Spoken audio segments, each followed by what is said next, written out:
Miserável homem que sou, quem me livrará do corpo desta morte? Esta é Nancy DeMoss Wogemuth. Você já se sentiu assim? Eu sei que eu já. Por que continuo pecando quando eu sei que eu não quero? Quando eu sei que eu não devo? Por que eu faço isso? Acho que todas nos identificamos com esse sentimento.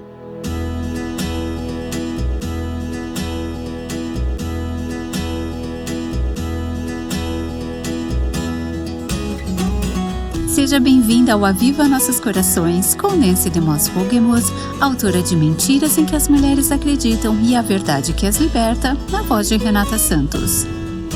Em certas ocasiões, o povo de Deus teve que pegar espadas e, literalmente, lutar contra os seus inimigos. Lemos essas histórias no Antigo Testamento.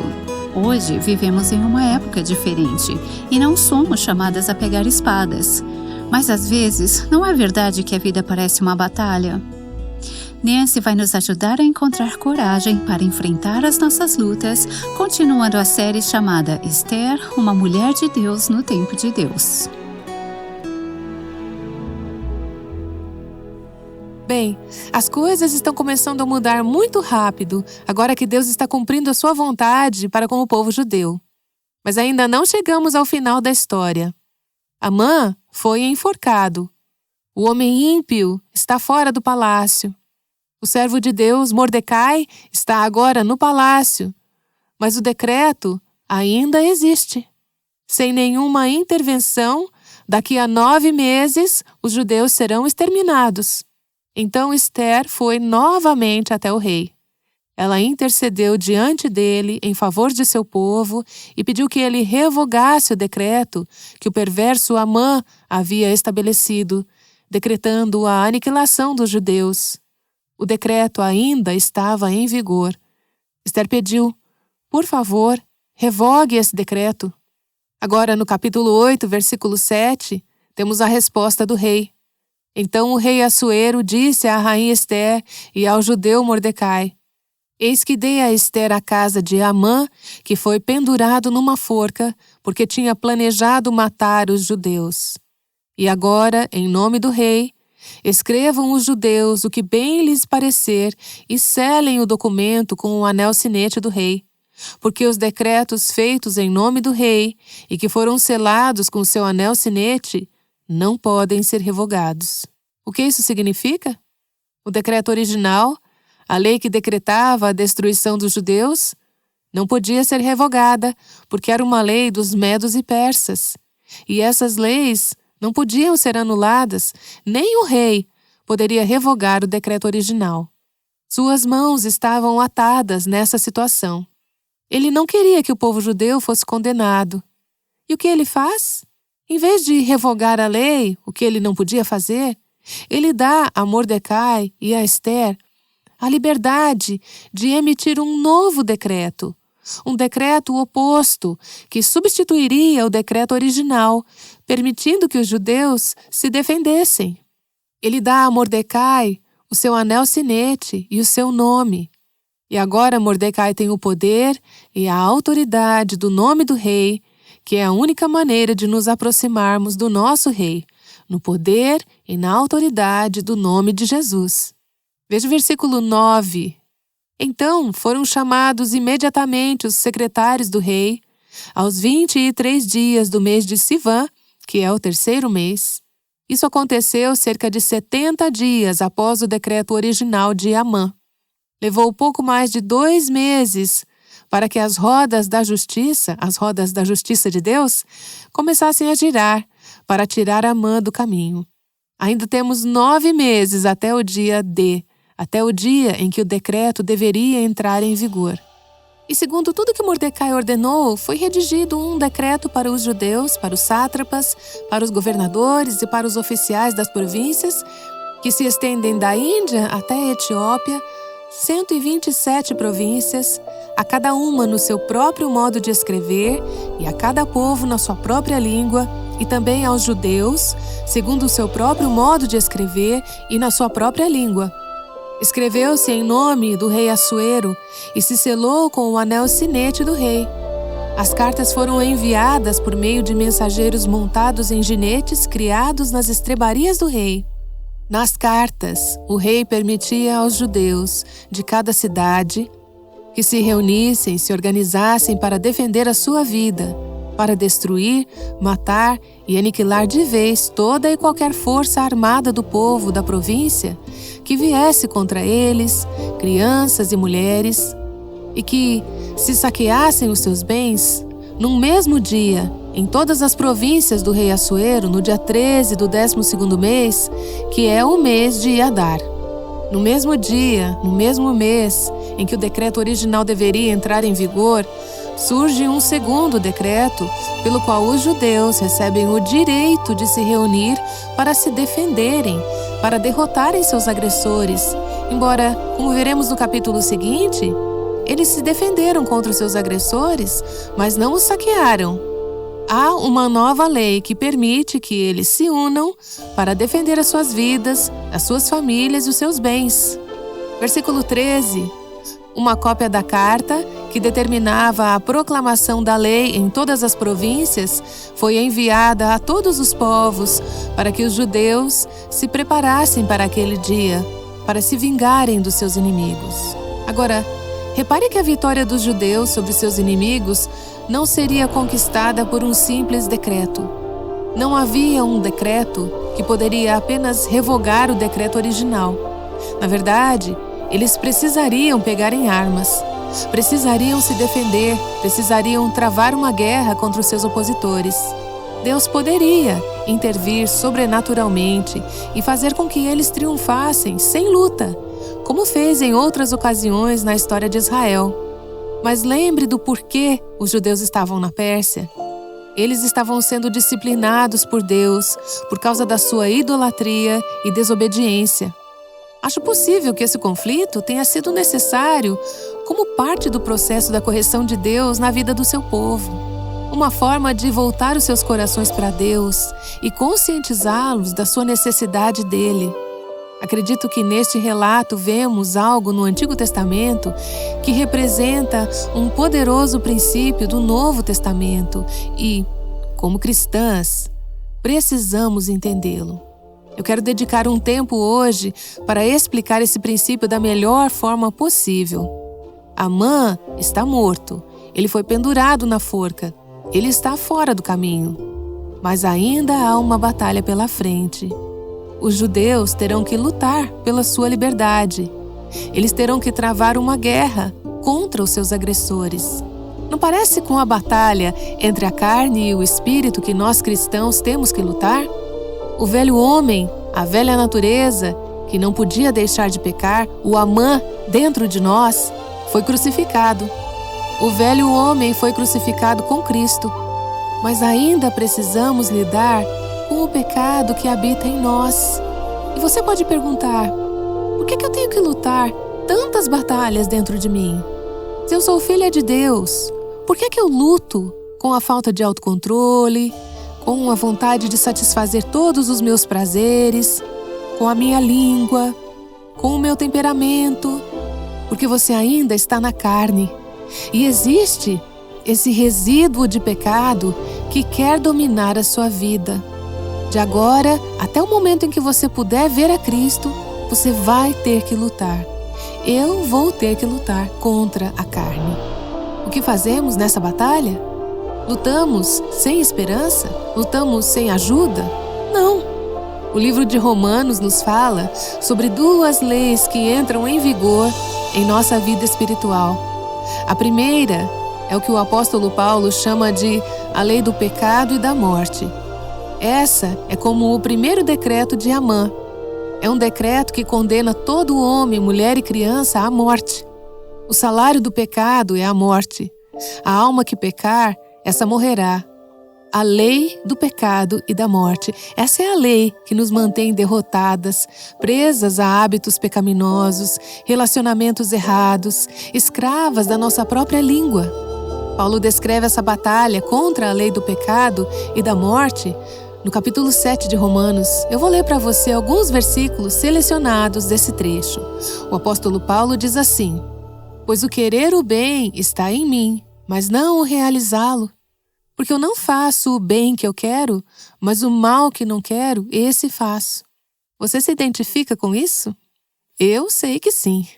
Mas, se eu faço o que eu não quero, Paulo está dizendo, já não sou eu quem o faz, e sim o pecado que habita em mim. Assim, encontro esta lei.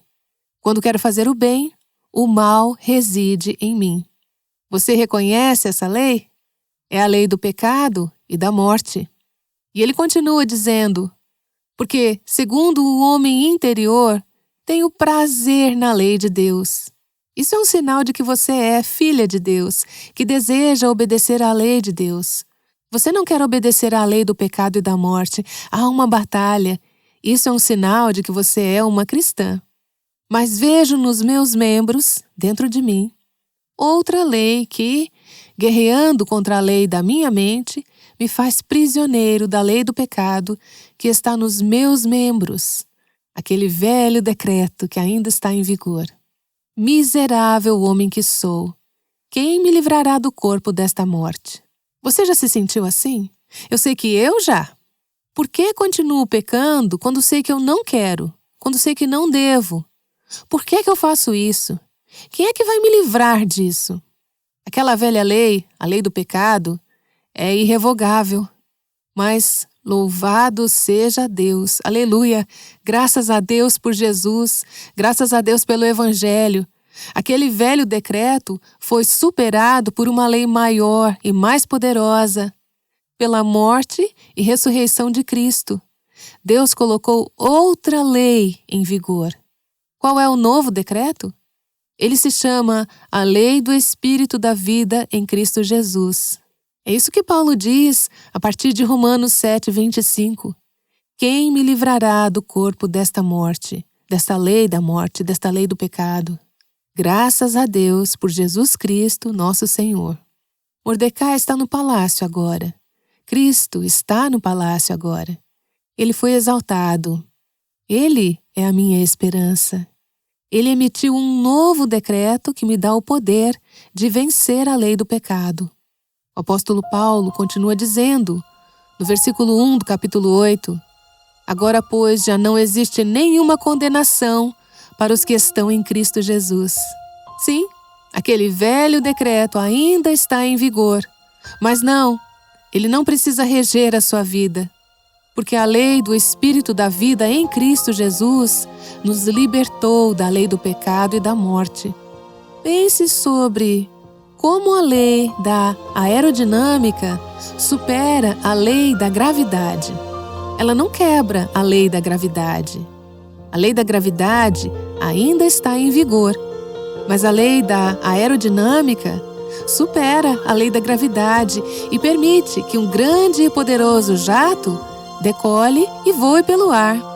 É assim que a lei do Espírito da vida em Cristo Jesus funciona nas nossas vidas, superando a força, a gravidade, a lei do pecado e da morte. Essa nova lei que entrou em vigor em Cristo, a lei do Espírito da vida, rege a lei do pecado e da morte. Ela nos dá a esperança de que não precisamos permanecer derrotadas. Ela nos dá poder para vencer as fortalezas do pecado nas nossas vidas. Ela nos dá os meios para experimentar a vitória sobre o pecado, e isso é motivo de celebração. O velho decreto ainda está em vigor, mas há um novo decreto que nos dá o poder de vencer o antigo. Amanhã, vamos ver por que os judeus responderam da maneira que responderam quando ouviram a notícia do novo decreto. Significava que eles não eram mais impotentes. Significava que eles tinham um meio de resistir aos seus inimigos. Significava que a sua libertação e salvação estavam garantidas, mesmo antes de experimentá-las de fato. Isso é o que a lei do Espírito fará em você e por você como filha de Deus. Significa que você tem os meios para a vitória, que a sua libertação é certa.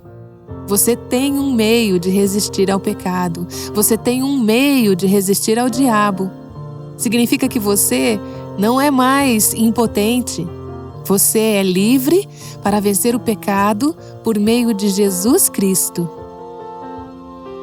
Isso que Nancy DeMoss Wolgemuth tem nos ensinado hoje é muito útil para as batalhas espirituais que você enfrenta no seu dia a dia. Nancy estará de volta para explicar por que você pode esperar que a batalha fique mais difícil. Primeiro, vamos ouvir algumas mulheres que estiveram conosco durante esta série chamada Esther, uma mulher de Deus no tempo de Deus. Elas refletem sobre algumas das questões levantadas pela série. Eu normalmente não penso muito sobre a raiva no meu dia a dia, mas como mãe, esposa e como mulher, percebo que lido com ela muito mais do que imagino. Foi muito confrontador perceber que quando eu reajo com raiva, isso revela o que está acontecendo no meu coração. E que quando isso acontece, preciso imediatamente olhar para dentro de mim, para processar e discernir o que Deus está fazendo naquela situação, e também entender qual é o pecado do meu próprio coração que está me levando a reagir dessa forma e a não estar aberta ao que Deus quer me ensinar. Alguém se identifica com isso? Acho que todas nós, de alguma forma. Toda a ideia de que estamos em uma batalha entre o reino dos céus e o reino do homem e quais tipos de armas eu uso serviram para me mostrar o meu pecado. Eu me pego usando a vergonha, a manipulação, a raiva e esse tipo de coisas para fazer os meus filhos e até o meu marido fazerem o que eu quero, ao invés de usar a humildade, o quebrantamento, a oração e a submissão. Esse estudo abriu muito os meus olhos.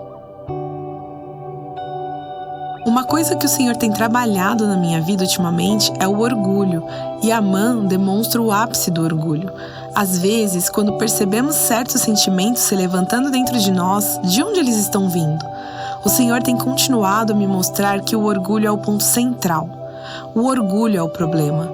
Você pode não ver, ninguém mais pode ver, mas o Senhor está mostrando ao meu coração que é orgulho. Não é uma experiência legal, mas é bom ser convencida do meu pecado para poder confessá-lo e seguir em frente, vencendo pelo sangue de Cristo. É isso que importa. Me impactou muito o fato de Esther ser tão jovem. Eu tenho medo de falar com as minhas amigas não cristãs sobre Deus. Ela foi até o rei e foi tão corajosa. Isso é incrível pra mim. E outra coisa é que ela confiava tanto em Deus que conseguia controlar as suas emoções. Não sei se eu conseguiria fazer isso. Para mim, é tão difícil controlar as minhas emoções e ela faz isso tão bem. Acho que esse é um exemplo muito bom. Muito obrigada. Eu faço dessas palavras as minhas. Fiquei realmente impressionada com todo o estudo, especialmente a comparação entre Assuero e Amã, que eram pessoas que não tinham autocontrole, eram impulsivas e simplesmente cediam à emoção do momento, em contraste com Mordecai e Esther, que agiam pela fé, separando tempo para orar e jejuar. Eu tive que admitir que, na maioria das vezes, me vejo mais como Assuero do que como Esther. Tudo isso tem apontado meu pecado de uma forma muito clara e me desafiou a tentar focar em Deus e não apenas responder às circunstâncias ou ao calor do momento. O fato de Mordecai ter sido tão exaltado por alguém, e não por causa de si mesmo, de ter sido levado pela praça da cidade com os trajes e o cavalo, e no final lermos, e ele voltou para a porta do rei. A humildade dele de simplesmente voltar para sua responsabilidade e não deixar que aquilo inflasse o seu ego e o fizesse pensar, bem, preciso de algo melhor do que isso aqui. Tudo isso foi um grande desafio para que a gente avalie a nós mesmas, a mim mesma, e perceber o que eu faço depois de receber honra e atenção. O que você faz? Deus me ensinou, através desse estudo, a pensar mais sobre como ser mais comedida, como usar as minhas palavras e a pensar antes de abrir a boca, nas situações em que preciso falar em vez de ficar em silêncio. É muito encorajador ver como Deus usou Esther e como Ele a abençoou na maneira como ela respondeu. Esses ensinamentos me fizeram pensar mais sobre orar e refletir antes de dizer algo e sobre o momento certo de falar as coisas.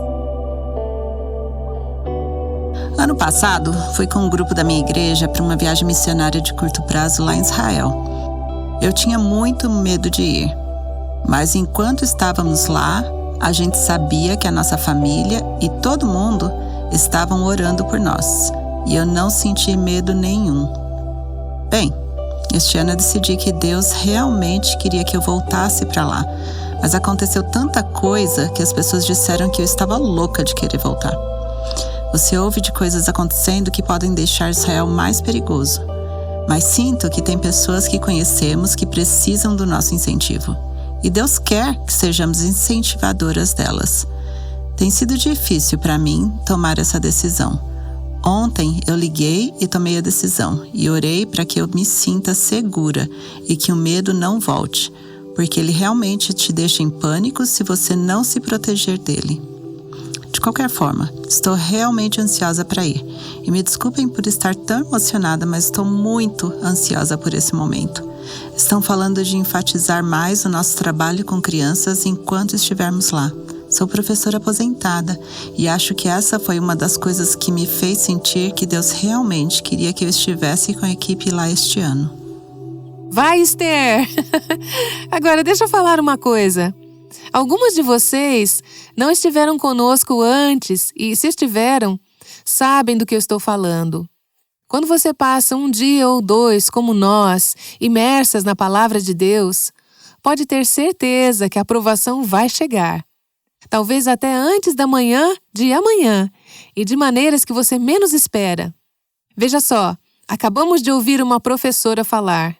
Quando você quer saber se seus alunos aprenderam o que você ensinou, o que você faz?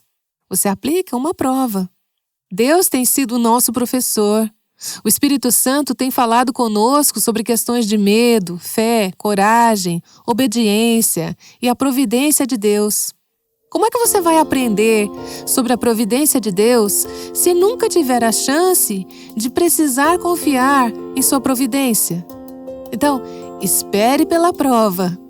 Quando você estiver cansada e chegar num dia como esse, um dia em que a gente sente que passou o dia todo mergulhadas na bondade de Deus, e aí quando volta para casa, se depara com o seu marido que deixou as crianças assistirem algo na TV que nem dá para acreditar, ou então você volta para o trabalho amanhã ou para a escola e começa a sentir que o seu mundo está desabando. São nesses momentos que você aprende a confiar na providência de Deus. O fato de você ter concordado de todo o coração com tudo que eu disse hoje não significa que passou na prova. Você aprende a viver essas coisas no laboratório da vida. Então, esteja preparada para isso. Quando você falhar, como eu falhei várias vezes durante o estudo de Esther, me pegando, assumindo características de Amã ou Assuero, quando você falhar, volte para o Senhor, volte para a verdade e aconselhe o seu próprio coração e, se necessário, se arrependa. Agradeça a Deus por ser longânimo e misericordioso. Se levante e continue dando o próximo passo em fé. É uma peregrinação, é um processo. Mas eu só quero te alertar a não esperar que o céu tenha chegado hoje, porque ele não chegou. Você não chegou e sua família não chegou. Algumas de vocês que vieram com a sua mãe, a sua filha, seu irmão, seja lá quem for, é impressionante como as famílias são provadas. É o laboratório da vida mesmo. Então, não se surpreenda com isso. Esteja preparada para isso. Mas saiba que Deus é capaz de nos manter de pé e de nos levantar quando cairmos. Este foi o alerta e o encorajamento de Nancy DeMoss Wogemuth. Deus tem toda a força que você precisa para enfrentar as tentações. Nancy e algumas das nossas participantes refletiram sobre essa série tão valiosa, Esther, uma mulher de Deus no tempo de Deus. O olhar minucioso de Nancy sobre a vida de Esther tem muito a nos ensinar sobre a raiva, a coragem e a perseverança durante as dificuldades. Se você quiser revisar alguns dos episódios dessa série, pode acessar o nosso arquivo em avivanossoscorações.com ou no nosso canal do YouTube. As mulheres que ouvimos hoje, sentadas em nossa audiência, representam apenas uma pequena parte das mulheres que foram desafiadas, convencidas de seus pecados, fortalecidas e revigoradas por este estudo do livro de Esther. Vale a pena investir nesse tipo de transformação tão profunda. Você gostaria de doar para o Aviva Nossos Corações e nos ajudar a alcançar mulheres que precisam ouvir a palavra de Deus e entender o que ela significa? Você pode fazer a sua doação pelo nosso site avivanossoscorações.com. Esther e o seu povo passaram por grandes sofrimentos. Amanhã, no Aviva Nossos Corações, vamos finalmente ver os momentos de grande alegria do povo de Israel. Alegria genuína, dada por Deus. Agora vamos orar. Fique com a Nancy. Obrigada, Senhor, pela lei do Espírito da vida em Cristo Jesus, que nos liberta da lei do pecado e da morte. Que possamos viver e celebrar essa vitória que é nossa por meio de Cristo, nosso Senhor. Em seu nome nós oramos. Amém. O Aviva Nossos Corações é o ministério em língua portuguesa do Revive Our Hearts, com Nancy DeMoss Wogemuth, chamando as mulheres à liberdade, à plenitude e à abundância em Cristo.